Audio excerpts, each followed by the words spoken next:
Como é que era essa relação com o futebol aí? Você se Eu destacava? amava futebol. Você ama o futebol, né? Amo futebol até hoje. Tem um filho, Davi, que ama como eu. É. Eu amava futebol. Eu achava que eu ia ser. É.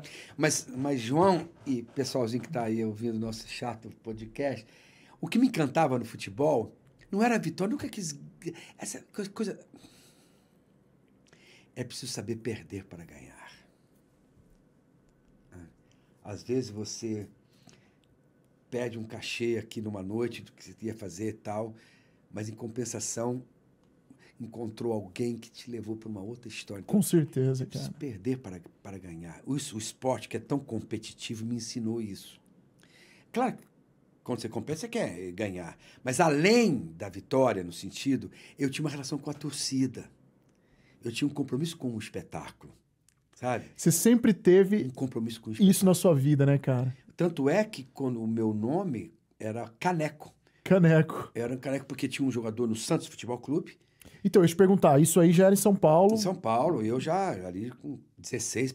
Sabe, você vai definindo a tua... Você foi categoria de base ali? Categoria de base. No Santos? Juventus.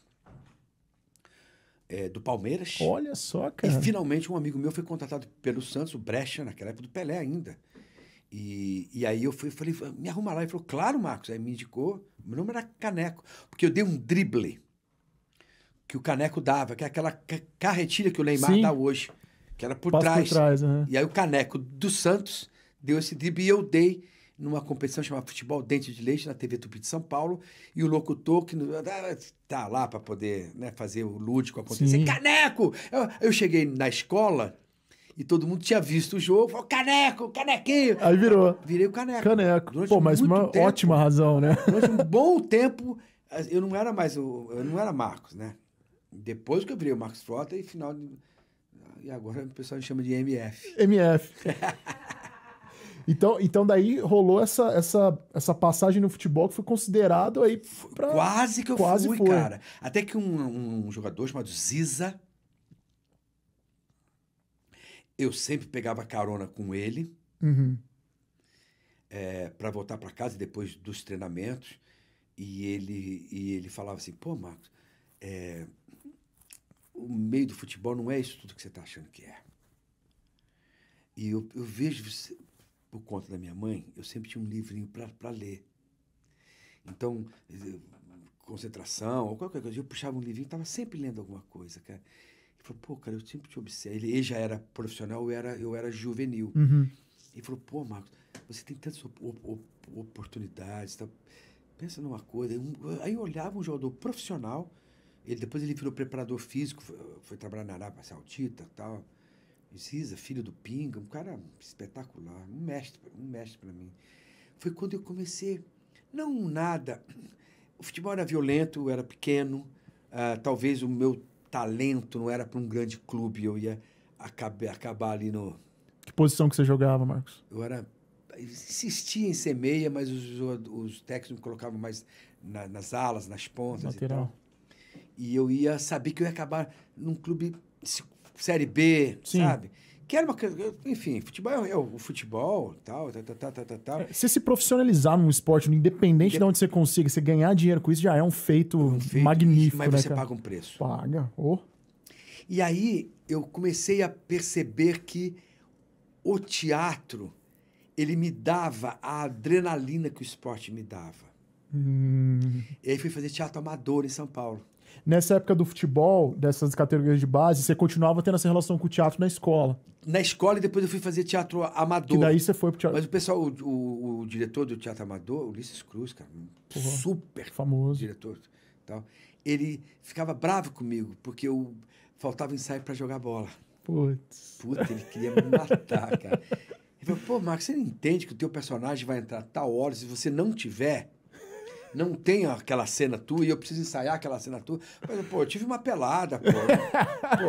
Ia jogar meu bairro contra outro bairro. Prioridades. Eu vou perder a minha pelada, tá? E falou, Marcos, você não vai dar. Até que ele me demitiu, cara. É mesmo, cara? Peça. E essa demissão me marcou muito, porque eu achei que eu já era o Brad Pitt, entendeu? Que vergonha.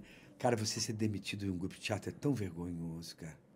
Você era notadamente talentoso pelos seus Eu era colegas? notadamente assim? talentoso e tinha uma presença de espírito, é muito importante isso. A presença de espírito do artista, do músico, do bailarino. Muito. É muito Jogo de importante. cintura em Jogo cena. é.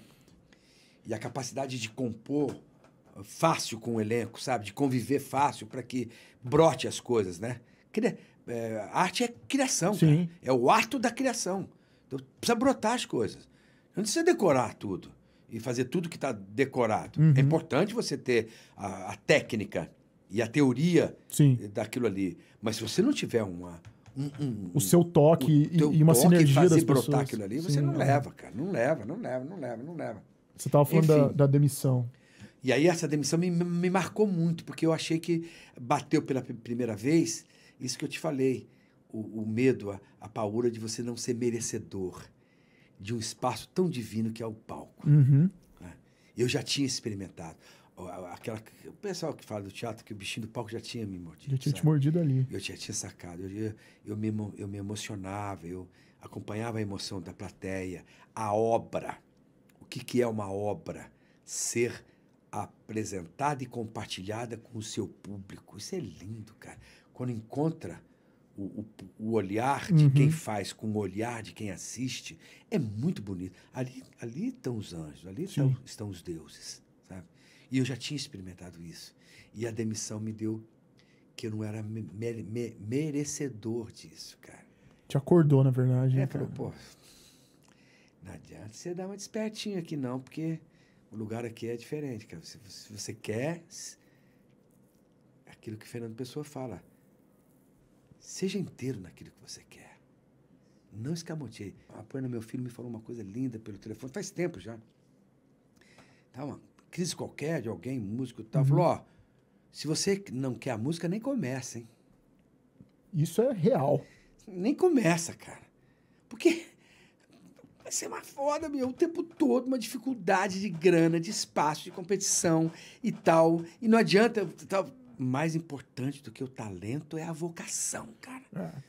E mais importante do que o talento e a vocação é o caráter.